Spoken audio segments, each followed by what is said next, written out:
আসসালামু আলাইকুম রহমতুল্লাহি ওয়া বারাকাতুহু। সম্মানিত প্রিয় মুসলিম ভাই ও বোনেরা, ইসলামিক টিভির পক্ষ থেকে সকলকে জানাই আন্তরিক মোবারকবাদ। আজকে আপনাদের মাঝে আলোচনা করব 5 ওয়াক্ত নামাজের সময়সূচি, তাহাজ্জুদ সেহরির শেষ সময়, ইশরাক চাস্তের নামাজের সময়সূচি, ইফতারের শেষ সময়, নামাজের নিষিদ্ধ ওয়াক্তসমূহ, সূর্যোদয় সূর্যাস্তের সময়সূচি, প্রত্যেকটা জেলা বিভাগগুলো নামাজের সময়সূচি আলোচনা করব। তো আজকে শুক্রবার 16 মে 2025 ইংরেজি, 1 জ্যৈষ্ঠ 1432 বাংলা, 17 জিলকদ 1446 হিজরি, ঢাকা মতো পার্শ্ববর্তী এলাকার নামাজের সময়সূচিগুলো তুলে ধরছি। তারপরে অন্য অন্য জেলা বিভাগগুলোর নামাজের সময়সূচিগুলো আপনাদের মাঝে ধীরে ধীরে আলোচনা করব।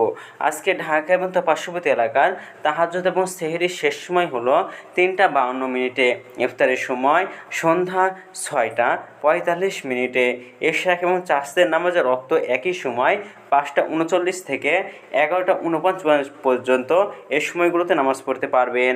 আজকে ফজরের নামাজের রক্ত শুরু হবে 3টা 53 ফজরের নামাজের রক্ত শেষ হবে 5টা 15 জোহরের নামাজের রক্ত শুরু হবে 11টা 56 জোহরের নামাজের রক্ত শেষ হবে 4টা 32 আসরের নামাজের রক্ত শুরু হবে 4টা 33 আসরের নামাজের রক্ত শেষ হবে 6টা 33 মাগরিবের নামাজের রক্ত শুরু হবে 6টা 35 মাগরিবের নামাজের রক্ত শেষ হবে 7টা 56 এশার নামাজের রক্ত শুরু হবে 7টা 57 শেষ হবে 3টা 52 নামাজের নিষিদ্ধ ওয়াক্তসমূহ হলো 3টার সময়, সকালে 5টা 16 থেকে 5টা 31 পর্যন্ত, দুপুরে 11টা 50 থেকে 11টা 55 পর্যন্ত এবং সন্ধ্যায় 6টা 19 থেকে 6টা 34 পর্যন্ত। আজকে সূর্যাস্ত যাবে 6টা 35 এবং আজকে সূর্যোদয় হবে 5টা 15। এগুলো ঢাকার মতো পার্শ্ববর্তী এলাকার নামাজের সময়সূচি।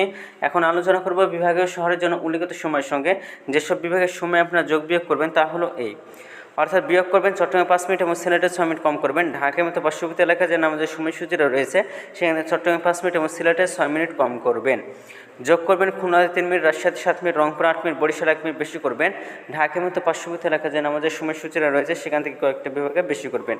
তো আজকের ভিডিওটি এই পর্যন্ত ছিল, আর এই সূত্রগুলো নিয়েছিলাম ইসলামিক ফাউন্ডেশন থেকে। ভিডিওটি ভালো লাগলে অবশ্যই চ্যানেলটি সাবস্ক্রাইব করে পাশে থাকবেন। ধন্যবাদ সকলকে। আসসালামু আলাইকুম ওয়া রাহমাতুল্লাহি ওয়া বারাকাতুহু।